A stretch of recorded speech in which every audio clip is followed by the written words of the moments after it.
Well, good evening, everyone. Just while everyone gets logged on, I'm not quite sure if there's another stream running alongside this one. So if there is, I do apologise. If you're new here, this is the Catch Fishing channel, and it's it's like a fishing magazine kind of thing now. Lots of different subjects covered, tactics, baits, methods. I'm based here in the UK, and I'm predominantly a match angler. So if that's the kind of thing that you're into, then please consider subscribing. Good evening, everyone. I think there's been another stream running alongside this, so I will repeat this in a short while. I can see people logging on now. Hope you've all had a nice day. We're all still very much in isolation, and I think a lot of people have settled into kind of a routine now. I think, I know a lot of people are bored. They've done lots and lots of jobs around the house. I know there's been loads and loads of DIY getting done, and lots of tackle preparation getting done. But what else can we do? I'm very much in the same boat. I'll kick off again tonight, just let you know what I've been up to. I know a lot of you, I'm hoping you're going to tell me what you've been up to. I've just had a bit of a steady day today. I've been doing some work. I've been doing some cooking. I had some lovely roast potato, jacket potato, baked potato with tuna for dinner, and we cooked a lovely lasagna for this evening. So I've been pottering about doing that sort of thing. I've done quite a bit of editing as well. I've been putting some more editions of the buyer's guide together, and I've also been doing some editing for the Fish Matrix or Matrix Fishing YouTube channel as well. So I've been busy doing that. And I just want to say a massive thank you over the last 7 days. One thing that I tend to do on a Monday morning now is have a look at the stats of how this channel's been performing, and my other channel as well, Patron TV, and just have a look at how they performed last week. I just want to say a massive thank you. Over the last 7 days, this channel has had over 50,000 views, which is, considering that there wasn't any sort of a major video uploaded, I think that's brilliant. So thanks very much for the support.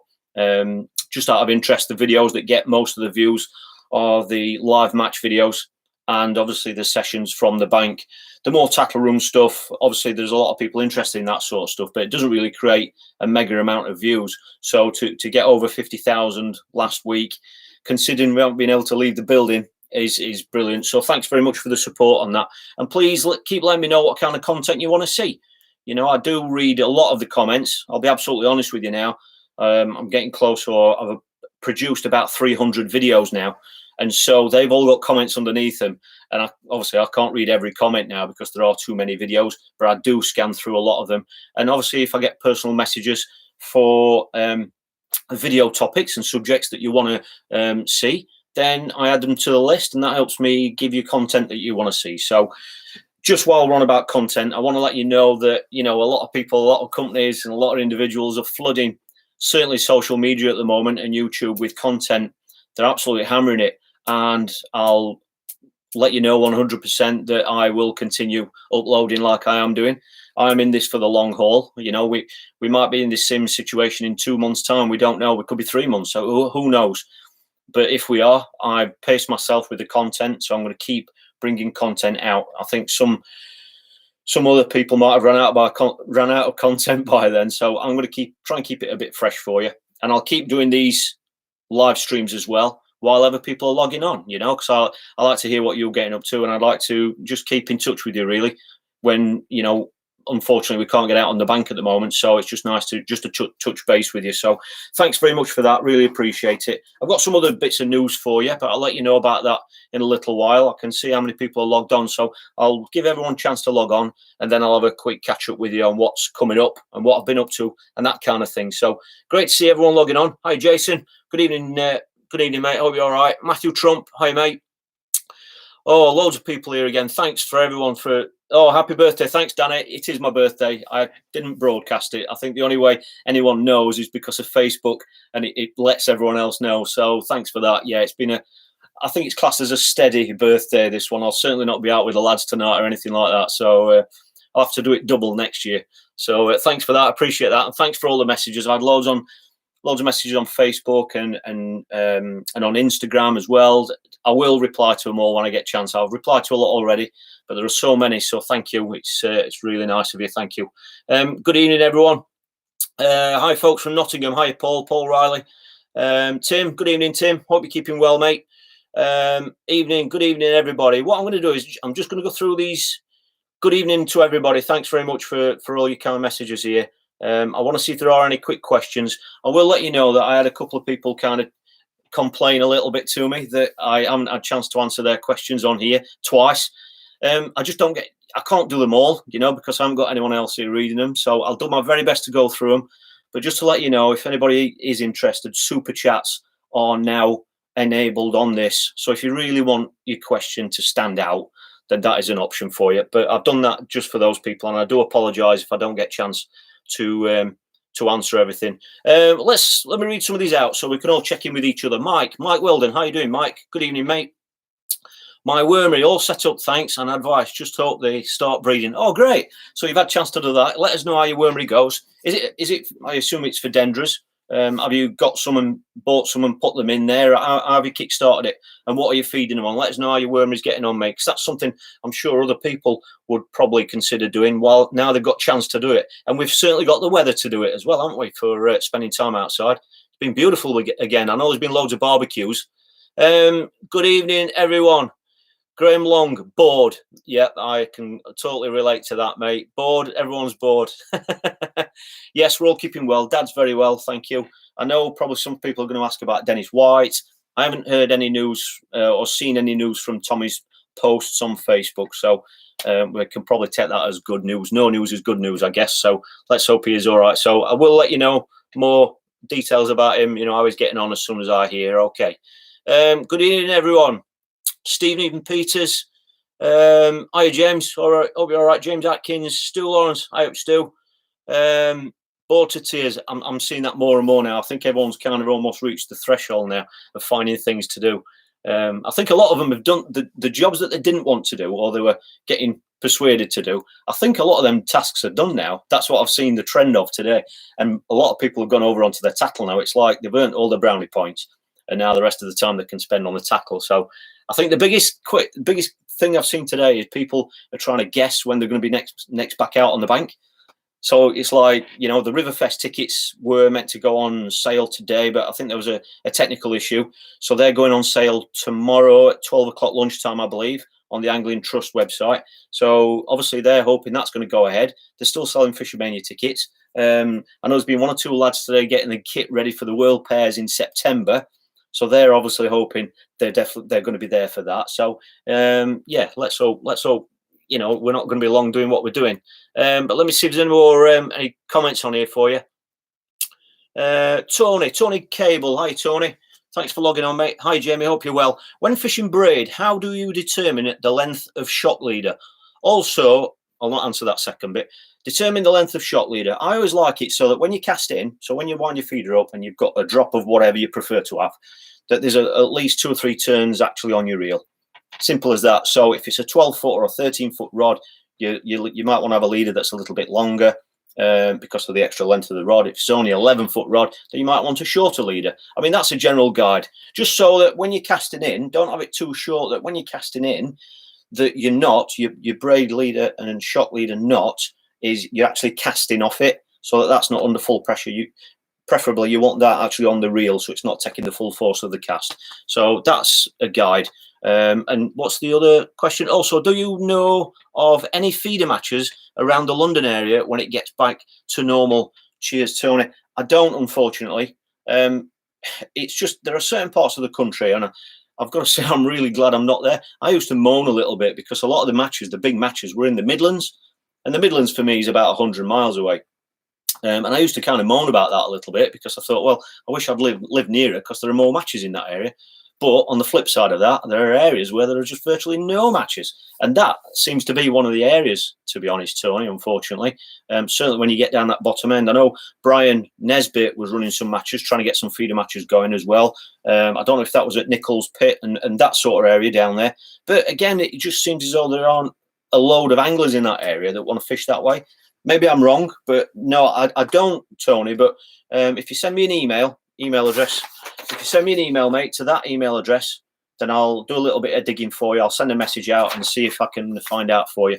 And I can put that on here because I'm sure there's other people in your area that will want to fish matches like that as well. James Atkins, could you show me a picture of an eyed? Never seen one. I haven't got a picture of an eyed, and because this is a live stream, I can't just go into files and start showing you pictures and stuff. What I can tell you though, if you go to, obviously on this channel, if you go to the session videos, there is one where I think it's surprise fish on a wafter. Just type that in. That's the name of the video. And I caught some eyed on wafters. You'll get to see what they look like there. They're a little bit like a chub. I'm assuming you've seen a chub. They're a little bit like that. Okay. Happy birthday. Thank you, Alan. Thanks, mate. Thanks, everybody, for the messages. Neil, I hope you're all well. I should have been sat here with a beer with you, shouldn't I? I didn't plan that very well, but yeah. I'm sure some of you are sat there now with a nice can of cider or a can of beer or a glass of wine if you're that little bit more refined. Andy Phelps, thanks for logging on again, mate. Hope you're well. What else we got here? Would you ever fish a helicopter rig when feeder fishing? That's from Brian Hull. Yes, I would, and I do it. I only tend to do it when I'm fishing further out. The great thing with a helicopter rig is it's virtually, depending on what version you have. I know there aren't many versions, but it's pretty tangle proof, you know, and that's one of the reasons why I love using it. Sometimes when you're fishing, I mean, you might have had this. I mean, I know even some of the top lads have had this issue because we've discussed it. That, you know, when you're fishing a free running rig at range, just through the nature of the rig being able to move and slide up and down the line, it can cause tangles. So I know some lads in that kind of scenario will switch when they're fishing. I don't know what kind of ranges. I can't vouch for them. But if you're fishing 55, 65, 70 meters, switch to an helicopter rig. So it's good because it's anti-tangle or virtually anti-tangle, depending on the rig that you use. But the other reason as well is it's not something that I really discussed with anybody, but somebody brought it up. And it was the same thing that I kind of thought about once. And it was kind of, when you're fishing at that range, you're not picking up on every little indication. It's very, very rare you're fishing at that range for small fish. It's very rare. It tends to be for, decent fish. And so your bites are better. You're not picking up on every tiny little indication. You generally got the rod down, you've got it down on the rest, and you're waiting for bites to develop. And a lot of the bites, or most of the bites you're going to get at that range, depending on your rig and the conditions, obviously, they tend to be proper bites anyway. So you kind of, you can sacrifice a little bit of the finesse of what you might get on a nice, light, free-running feeder rig.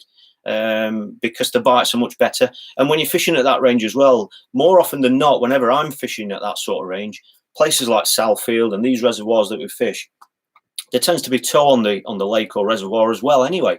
So the tip's usually tightened up nicely, depending on the strength of tip that you're using. But there's usually quite a bit of tow.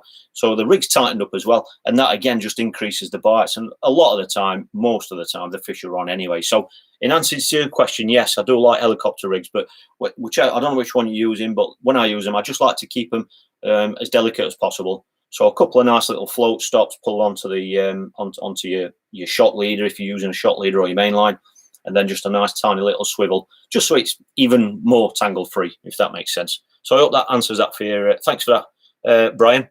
Mark Sawyer, hope you're well, Mark. Saw an article today about the floods at Worcester Racecourse.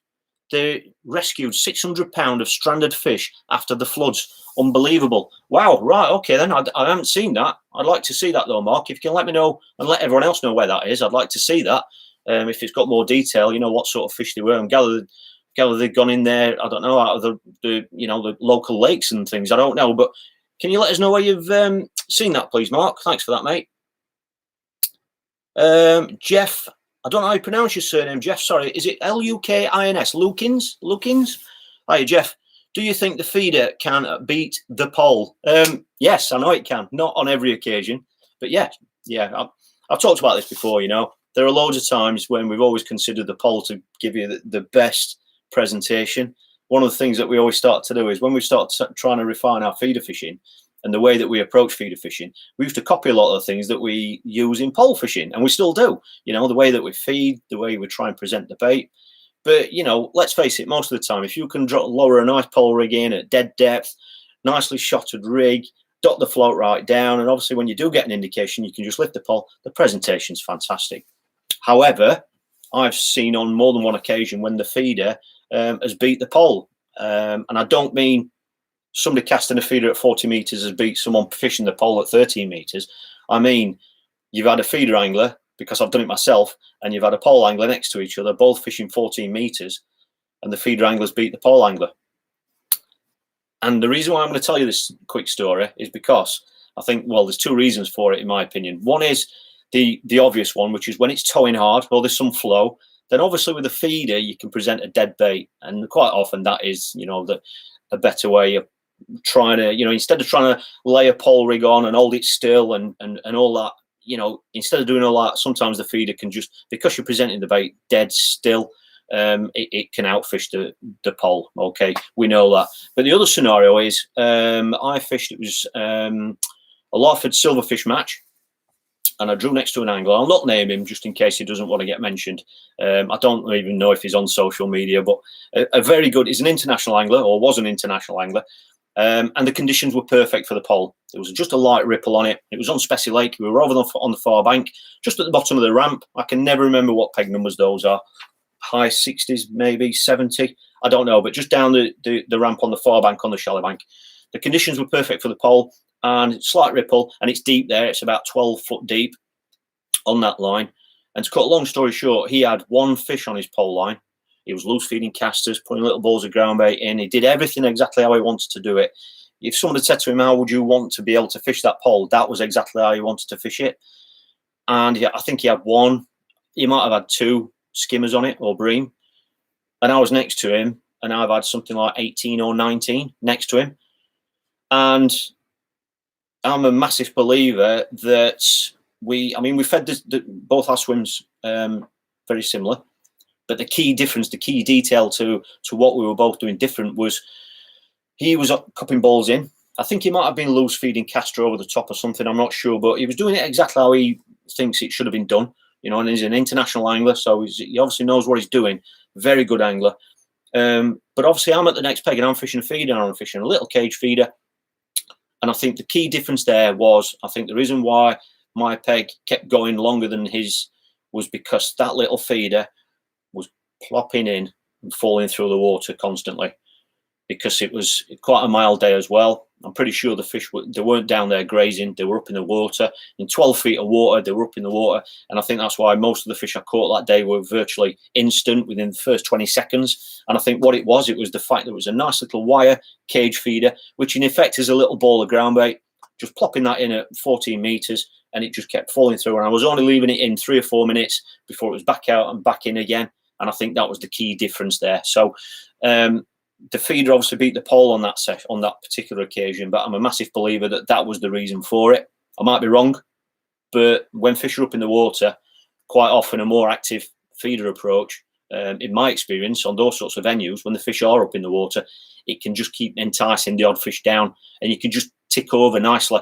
instead of trying to put a massive big bed of bait down and hoping that they're going to come down and start grazing on it. Because let's face it, sometimes, you know, the fish are just going to be where they want to be. If they want to be in 6 feet of water in 12 feet, then they're going to be there, you know. But obviously by doing that, sometimes you can coax the odd one onto the hook. So I hope that answers that for you without rambling too much. Thanks for everyone logging on. There's so many great messages here again. Wayne Vant, hello Wayne. It's a shame. In fact, I'll tell you in a minute. Evening, Jamie. Anything on this year? Any news on this year's World Feeder Championships? If you go and watch after this, isolation live stream number 3, I think it is. It's got a photograph of Dean Barlow on the thumbnail on the picture. Dean, I actually asked Dean that question the other night on this video, so you can watch that. But I mean, I'll tell you now is that it's, well, they were hoping to reschedule it to October, but at the minute they can't do anything. They just don't know. The big problem we're going to have with rescheduling, there's been lots of events cancelled altogether, and then there's some that they're hoping to reschedule. So whether that's going to happen or not, we don't know. And obviously the spin-off issues from that are you're going to end up with loads of events rescheduled for the same month, which is going to be a logistical nightmare. that will inevitably mean that not every team can attend, because there's bound to be some clashes, there's bound to be some problems.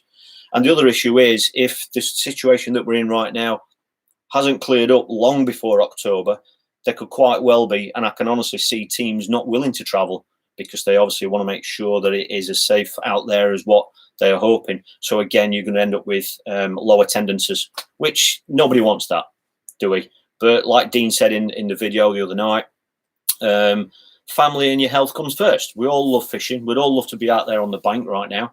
But I think it's massive testament that there are so many people not out there fishing when they can. You know, there are still people going to the shops and doing God knows what out there that they shouldn't be doing. And people could go fishing, but they're not. So, and that's great to see people valuing their health and family. You know, it's just, we've all got to do our bit, you know. I mean, I could go out there and go fishing sneakily somewhere and no one will know about it, but I could then obviously get it myself and I could pass it on to whoever I come in contact with. So it's kind of a bit of a selfish way of thinking as well. But sorry if I'm rambling on that one. So at the minute, they're hoping to reschedule it, but it's looking dodgy. But we're just waiting for an official statement, if that helps. And that's the same with the World Club Champs as well, which is in Bulgaria, in Plovdiv. That's the same. We don't really know what's going to happen there. So we're just every day we're waiting for an update, simple as that. So I hope that helps you out with that, Wayne, without being too vague. Lars, hello Lars. What is the best ground bait for the river? Well, it depends what you're after. Two rules for me is, if I'm fishing a river with ground bait and I'm after silverfish, roach, perch, anything, I love to go down a cereal-based mix. However, if I'm fishing for bigger fish, you might be targeting barbel, bream, I don't know. Then I will go down the fish meal route. And, you know, usually on a river, if you're saying it's a river, usually you think of a fast-flowing river, not a slow-moving river. If it's a fast-flowing river, just look at there are river mixers out there, you know, if you're struggling for one. You know, ground baits that use the words like turbo on them, turbo plus. You know, the heavier mixers designed for rivers, basically. If not, you can add soil to them and that sort of thing. But that's kind of a rule. So if you're after silverfish, a cereal-based mix. I mean, a prime example, the last time I fished a Division 1 National on the River Trent, the last time I fished one, I won my section. I was at North Clifton. And there'd been a festival just before the National, Division 1 National. And I know that a lot of fish had been caught they were catching on whips. It wasn't fishing very well. They were catching lots of small fish on the whips. And when I got there, I didn't have many intentions to fish a float anyway, to be honest, because I believe in sticking to your strengths. But when I got there, the wind was coming right across into our face. And I was really pleased at that, because I don't know who it was on my left. I think it was one of the a really good Midlands float angler from one of the teams in the Midlands. And because the wind was so severe, I thought that's going to hinder them. All these float anglers, that's going to hinder them and suit my style of feeder fishing. And I think that's exactly what happened. But what I did was, I'm just trying to use this as an example for you, if this helps. Because I knew a lot of small fish had been caught close in, I didn't want to ignore that line, but I wanted to tackle it with a feeder. So I wanted to cover that option. But I also knew, I know what North Clifton's like and all that area there. There's a chance of a bream turning up anywhere on there, and there can be big bream as well.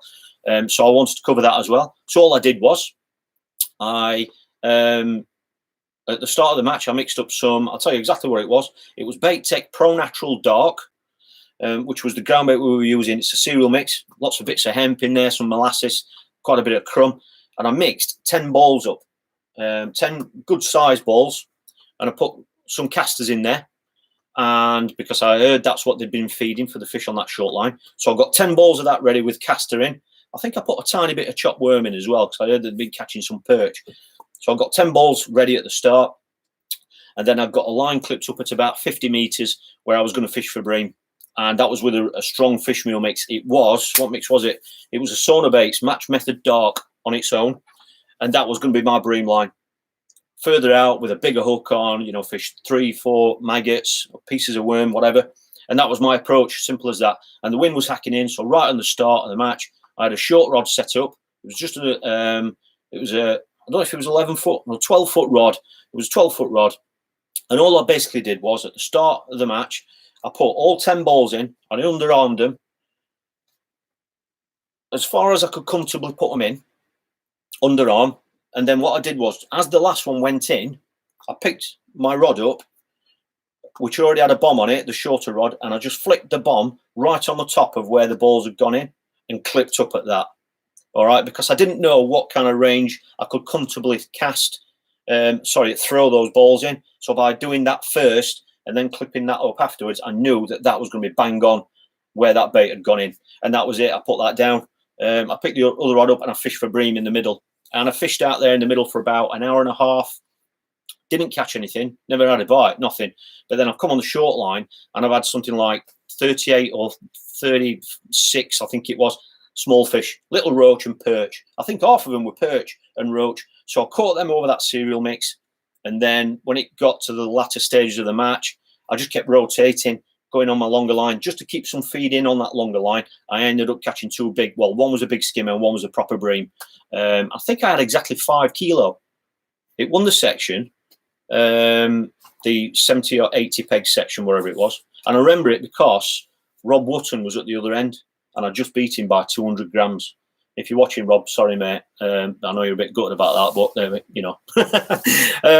So in those occasions, you might want to cover both your options. So if you're on a river and you're looking for silverfish, say, for example, closer in, and bream or big fish for that, you can do it on 2 different lines. I hope that was a relevant little story for you.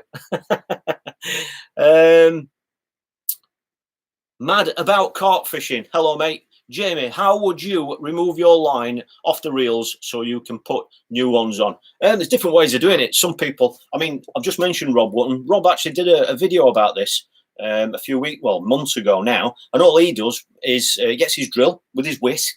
I'm sure you've all, so I don't need to show you a ground bait whisk. I know you all know what one is. And basically what he did, if I remember rightly, he puts the whisk onto his drill, gets the end of the line that you want to take off, and just, I don't know if he wrapped it around the whisk or he tied the line onto it and then just set his drill going. And that just wrapped it all. It just came off the spool onto the whisk itself. And then when it was off, you could just get scissors and cut the line.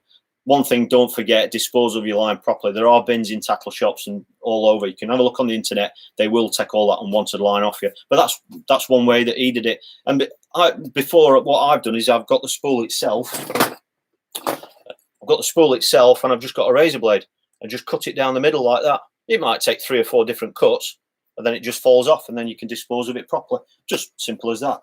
But the other thing I do sometimes is I wrap them onto a spool. So when I take them off like Rob did, but put them onto another spool and use it as backing for future reels. Hope that helps, mate.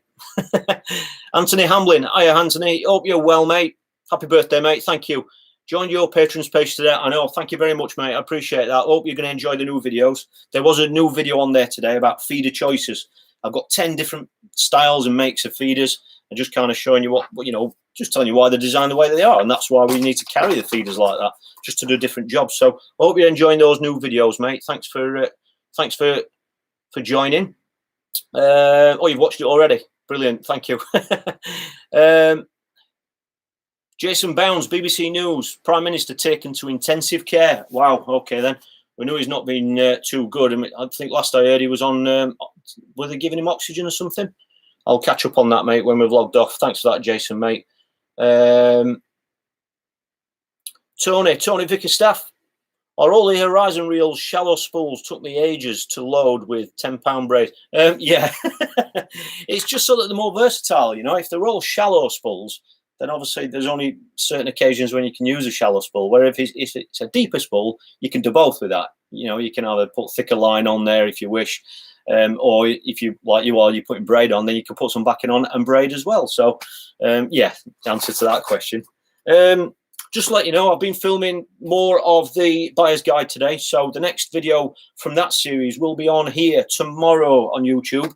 I don't think it'll be early, probably be in the afternoon or early evening. I'm not sure if you want me to continue with these live streams. Let me know if you do, and if you do, then I will. If not, I don't want to bombard you with too many uploads. Believe it or not, I have had complaints from subscribers who have unsubscribed because they're getting too many notifications of videos getting uploaded. So, I mean, take that whichever way you want, but I thought you'd want more and more. But there we go. So I've been filming today. We've got some mixes here to show you. Win-win, Verdi. That's the one from Willie Worms. Some of you might know about it. I know there's been a lot of people in this sort of area fishing with that sort of mix. Lovely, nice green. If you like your fine green fish meal mixes. Okay, so that's one of them we've been looking at. We've got some spotted fin ones that we're going through. Sweet fish meal. As you can see, I've already been filming with this one. But that's one I've used in the past. I've used that one at Patsall Park. And there's some others as well. You know, there's loads to go through. So the next one of those is tomorrow. So that will be on here on YouTube tomorrow. Okay.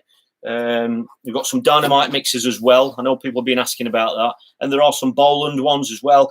There's loads coming. So hit subscribe if you don't want to miss out. And the bell. One thing I do, I study the stats on this channel because I need to know how it's performing and what people want to see. And one of them is I've noticed that a lot of subscribers don't watch a lot of the videos because they didn't know they were there. If you tick the bell on the homepage, it's the notifications bell. Just click it.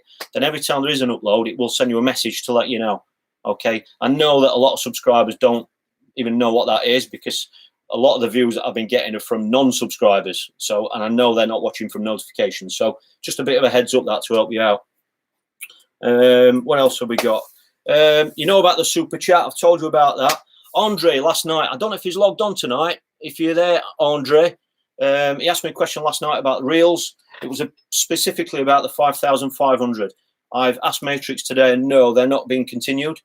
Okay, so the largest reel in the range now in the Matrix is the 5,000, the Horizon 5,000. That was just to help you out, Andre, mate, if that's what you're inquiring about. There probably will still be some out there in circulation if you still want one in tackle shops and stuff, but I said I'd do that for you. So let's have a quick look who else we got here.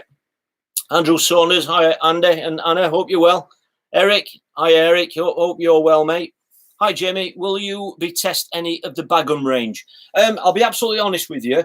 I haven't got any Bagum ground baits, okay, and I obviously can't go out and get any at the minute. I've got loads anyway that I'm filming for other brands and that sort of stuff. If Bagum can send me a bag to try, then I will. But at the minute, I can't go out and buy some. You know, a lot of these I've gone out and bought anyway. I have had some sent to me just so that I can show you, which is great. Thank you very much if you're one of those people that sent me those. But I would go out and buy some just like I have, but I can't get to the shops at the minute. So if I can get hold of some Bagum ground baits, then yes, I will.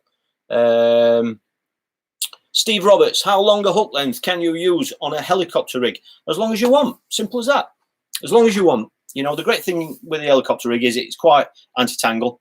All right. But one thing I will say is that a lot of the time when I'm using a helicopter rig, say when I'm using it here in the UK at home, it tends to be when the conditions might be a bit rough. You tend to be fishing at range. And whenever that's happened, there tends to be tow on the venue as well. So the tip might be bent round, locked up, all your braid or your line's nice and tight. So what I tend to do, if the rules allow, don't forget, is shorten the hook length to create more of a self-hooking bolt rig. All right. Now, I love to do that at Salfield, but they do have a 50 centimetre hook length rule. So obviously that's the minimum that it can be. But just a word of warning with a helicopter rig, I need to tell you this because I'd hate anyone to get caught out. And I've seen people doing it, which is technically cheating, but they didn't really know they were doing it, is that when you've got a venue that's got a 50 centimetre hook length, that doesn't mean the hook length needs to be 50 centimetres. It means that when you hold the feeder up, like that to cast in, it's 50 centimetres from the bottom of your feeder, not from where it's attached to the line. Okay, so be very, very careful with that, because obviously what happens is you've got a rig there like that. Got one here made up that's been in the tank. You've got a feeder hanging there like that, and then your helicopter rig you might attach about there. Well, if you're going to add a 50 centimetre, there we go. You can tell I've been doing some hook lengths, can't you? If you're going to add a 50 centimetre hook length onto that, that's 50 centimetres. Look how close your hook bait's going to be to the bottom of the feeder. You know, and you will get done for cheating. So just be careful of that. So if you're making hook lengths up that you intend to use on a helicopter rig, you're going to have to make them longer. All right, just don't get disqualified or anything like that. I hope that helps, mate. Danny's Angling Blog. Hi, Danny. Hope your channel's going well, mate. I haven't seen any of your videos for a while, but I know they're a completely different style from mine. You just enjoy days fishing. It's brilliant, mate. I'd like to see your thoughts on the Hinders Supercharged. That seems different to others. It's heavy particle rather than a low feed ground bait. I haven't seen it. You know, if I can get hold of some, Danny, I will have a look at it, mate. I'll mix it up and we'll have a look, see how it performs in the tank and everything. So thanks for that, mate. If I can get some, I will. Andrew Saunders, do you ever make your own ground baits with raw ingredients? No. No, it's something I've thought about a lot before. But when I look at how much time and effort is involved in doing it, then for me personally, my time can be better spent doing stuff like, my media stuff and preparing for competitions, or just being on the bank itself. That's the only reason why I don't. What I have done, I'll openly confess to, and I've not really talked about it, to be fair, is since I left Bait Tech 14 months ago, whatever it was, I have played around a lot with ground baits. And I don't mean trying new products out, I meant mixing them together, and it's been good. I've enjoyed doing that, because, the longer you fish, the more confident you get with certain types of mixes, and you might go to a venue and say, do you know what, I'm going there tomorrow, I'm going to fish with this mix, it's a lovely mix. And then you get there and it's gin clear. And the ground bait you've got, it might smell great, it might be exactly what you want, but you might want it darker because the water's clearer, just for your confidence. And I have done that on the bank several times. When I've got to the bank, I've then added something to it to darken it down that little bit more. And I do lots of things like that, or I get there and it's coloured. And I've got a dark mix, and I think, oh, I really want this a bit lighter. So I do a lot of that now. I never used to really do much of that. I used to have 2 or 3 mixes I was confident with, but now, and I do mix the brands. Obviously, it's like I know for a fact that the ground baits that I've got here, all these bags of ground bait I've got, that some are sweeter than others. When one says it's sweet, another one from another brand is a completely different level of sweetness. So I'm now finding what I can tweak to create what I think's right. But ultimately, at the end of the day, with ground baits, we've talked about it before. If it's got the ingredients, or if it's got the qualities you want it to have, it's like if you want a dark, sweet, low feed fish meal mix, then you can create that, and if that's what's going to give you confidence, then just go with it. So I do a lot of tinkering now, if that answers that for you. Graham Nash. Hi, Graham. Hope you're well, mate. Good evening, Jamie. Please don't cut these live feeds out. The unsubscribers are losing out. I'll keep them going, mate. I mean, I can see how many people are logged on now, and if you can keep giving it a thumbs up, then that tells me. And it also tells YouTube, because YouTube works in a very specific way that, videos that get more thumbs up get circulated more. And if it gets circulated more, it gets more views. And if it gets more views, that's telling me people want to see it. So please keep me interested as well as you, and let me know what you've been up to. Gary Adams, when fishing a Paternoster, sometimes I don't see the bites from bream and they get hooked in strange places in the mouth. Is this due to fish feeding well, heads down? It really depends on your rig, to be honest. I mean, I know for a fact that I once had this issue, and I didn't really work it out for about 6 months. It wasn't until I went back to the same venue and had the same problem when I started making loads of changes, and I kind of worked it out on that particular day. The only time I've really had that problem is when the fish have been coming right into the feeder. If you've got a cage feeder, certainly one that's a fine wire one like that you can't really see very well against that background. It's a fine mesh. As you can imagine, when that's full of ground bait, the ground bait is so obvious because you can see it. It's not like a solid plastic feeder like that, where the ground bait is kind of out of sight sort of thing. So when you've got a feeder like that, where your ground bait's really exposed, then obviously the fish can see that. And we know that there are occasions, lots of occasions, when the fish are eating that ground bait. So if you cast that feeder out, and you've got your Paternoster rig, and your hook length lands over here or wherever it might be, depending on your rig, and the fish want to eat that ground bait, where are they going to go? They're not going to go over there to your bait. They're going to home in on that. That's exactly how the method feeder works, And on that particular occasion, it's going back a few years now, and hopefully it doesn't happen again. But the fish were homing in on the feed that day, and so obviously when that happens, your feeder goes in.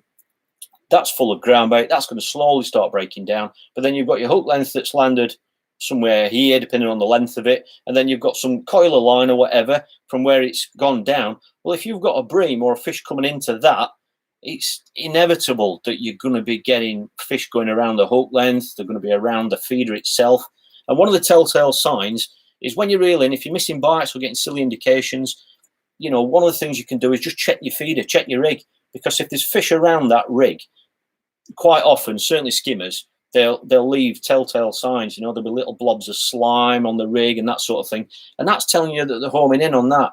Okay, so the first thing I would do if that was the case would be to shorten the hook length. Just shorten your hook length and try and present your hook bait closer to your feeder. And obviously, if there's less line coiled around everywhere, then that's going to be better. But just shorten your hook length up, present your hook bait nearer to the feeder, and then obviously the ultimate after that is, if you're allowed, and if they really are homing in on it, a method feeder would be fantastic, because that's exactly what it is. The fish are sticking their mouth in that ground bait and they're getting hooked, and you've got a really short hook length, and so it's a self-hooking rig. So that might be something to try, Graham. I know it's a little bit of a, you know, I'm not quite sure exactly what your rig is and everything, but thanks for that, mate.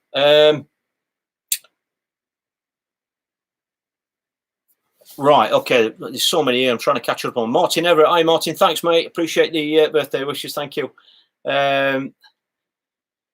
Dave Scobie, do you pronounce it like that, Dave? I'm sorry if you don't. I'm enjoying the various angling lives from the different channels.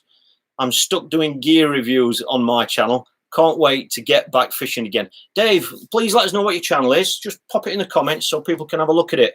I don't know, is it under your name or is it under another name? But yeah, there's loads of content out there now. Lots of different people doing different things, which is great. You know, I like the variety side of it. And I think a lot of people will continue to do it. I think I know for a fact that there's a lot of people that kind of used to point and laugh at the stuff I used to do on YouTube, and they still do. I know they do. But I've seen over 3 years now where a lot of those people are now trying it themselves, you know, and I think some people will continue to do it afterwards as well when they realise how easy it is, and a lot of them, I'm sure, are enjoying it. So long may it continue. That's what I think anyway. Christian, hi Christian, hope you're doing well, mate. I think I've got an email from you, mate. I'm sorry if I haven't replied yet. I'll try and catch up on those this evening. Hi Christian, Christian's in New Zealand. Power gum, do you use it on some of your cage feeder rigs? I'm not quite sure where you mean. Do you mean as a loop? If you mean it as a loop, no, not really, not anymore. I used to, but I don't. I mean, a lot of the feeders I use now, anyway, the loops on them I'm perfectly happy with, if that's what you mean. However, if you're referring to the power gum rig that you may have seen Dean demonstrating, Dean Barlow, then I have used it, but not a lot. I've only literally used it 5 or 6 times, just because I haven't come across the occasion when I felt I needed it. So yeah, if that's the kind of rig you're talking about, Christian, if not, then let me know, mate. Just comment. Thanks for that, mate. I'll reply to your email as soon as I get a chance, mate. Chris Jones, yes, please keep doing them. Have a great birthday. Thanks, Chris. Thanks for logging on, mate. Oh, Dave Scobie, it's under my name, mate. Just mixed bag channel, pike and coarse fishing stuff. So there you go, David Scobie. Anybody, if you want to check his channel out, his YouTube channel. Gary Hurst, I soak all my pellet hook baits in molasses. Works well for carp and bream. Brilliant. Thanks for that, mate. I've never actually done that. I've used molasses a lot, but it's always been in the same scenario, and it's been for mixing ground bait, mixing into the water that you're mixing the ground bait with when we're fishing in Ireland and places like that, you know, where we're fishing for silverfish. Well, there's actually three qualities to it, really, if anyone wants to know why we did it. One of them is because it's black, you put it in the water, it darkens your mix down a little bit more. So if you want a darker mix, that can do that. The other thing is it makes it a bit sweeter. It gives it that molasses, obviously, flavour, so it's a sweeter mix. And the other thing is it makes it a little bit stickier, so you can it binds well. So like when we go to the World Pairs, you know, we like to use the same mix for both our feeder fishing and pole fishing when we are pole fishing. And by doing that, it means that if you are on a pole peg and you've got to keep feeding balls of ground bait, then you've got a nice sticky mix there that's going to, you know, bind well. So thanks for that, mate. Appreciate that. How are we doing for time? We've overrun again, haven't we? I'll just get a couple more for you. Do you know if the big one is going to go ahead, please, Jamie? Yes, they have rescheduled it, and I think they've rescheduled it for October. I'm assuming you mean the one at Farnborough. The one in Stoneleigh already took place. So yes, they have rescheduled the date, and I'm sure it's October. So yes, they are hoping for it to run, for it to go ahead. Neil Bridgort. Hi, Neil. Jamie, are you going to do an episode showing your tackle room? I have actually already done one. I did one, I bet it's a year ago. So that is on this channel. Okay, so if you go to the videos and just type in tackle room, I think that's in the key title of it. There is one from the tackle room. Obviously, it's a year old and it has changed slightly since then. But so yes, I have done one on that. So you might want to have a look at that one, mate, if that's what you're interested in. Gonna have to make this last one. Florian, do you know when the new rods will be available? Unfortunately, Florian, because of what's happening in the world right now, and certainly over in the Far East, everything's been delayed.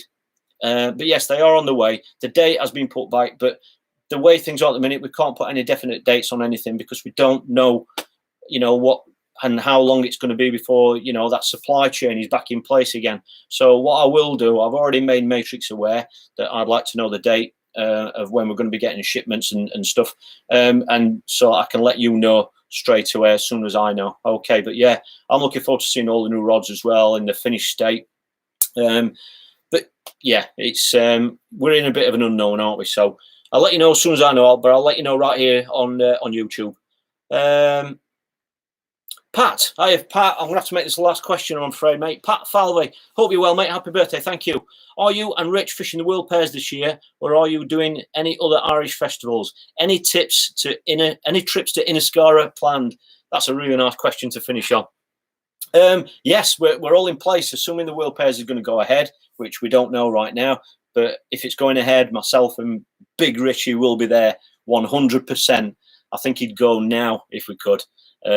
Rich absolutely loves that event, and so do I. So yes, we will definitely be there. The other part of your question is trips to Ireland, because our 2 trips to France, it looks like they're not going to be happening now, and we had a trip to Bulgaria. We don't know if that's going to be happening or not.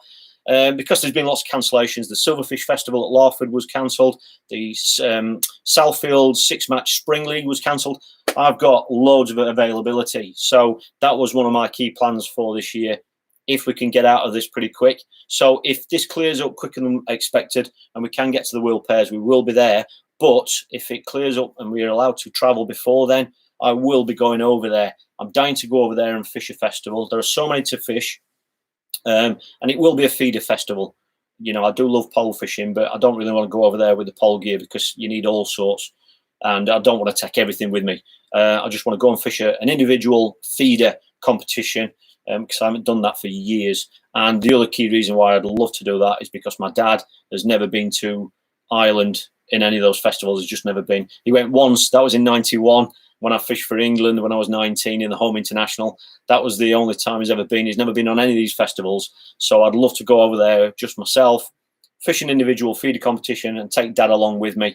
And I'll be absolutely honest with you, Inniscarra would be perfect for it. But there are so many to choose from. It would take me a while to decide on one. So yes, that's definitely one trip that I definitely want to do. But if we get a chance, I might have 2 or 3 trips. I really want to get over to Ireland more, and I should do. I love the sort of fishing over there. It really is my sort of fishing. So hope you stay safe, mate. Thanks for that. I'm going to have to go. It's a little bit later than expected. I'm going to go and have a birthday beer. I might even see if I can switch my computer off and switch off for a bit and watch a film or something. So thank you so much for all the great questions. I really appreciate it. There was an upload today on Patron TV about feeder choices. If you are a patron, you might want to check that out if you haven't seen it already. And tomorrow there's going to be the next buyer's guide video right here on this channel, and then I'm just going to keep running those videos out for you on YouTube, the ones covering all these different mixes. So thanks for logging on tonight. I really appreciate it. Please all stay safe and well, and thanks again for all the great messages, and I'll look forward to seeing you all tomorrow at 8 o'clock. Thanks, guys.